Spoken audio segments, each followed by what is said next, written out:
теперь что мы делаем?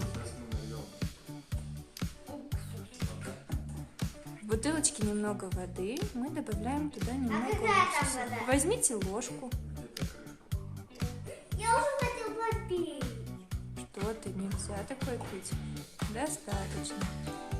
Теперь надо очень аккуратно, чтобы сода не выпала, не высыпалась. Так. Отлично. И теперь Костя что делает? Высыпает, да? Потихонечку. Ага. Так. Так. Ух ты! Держи, держи, держи, держи, держи, держи. О, вот это реакция. Ну, на.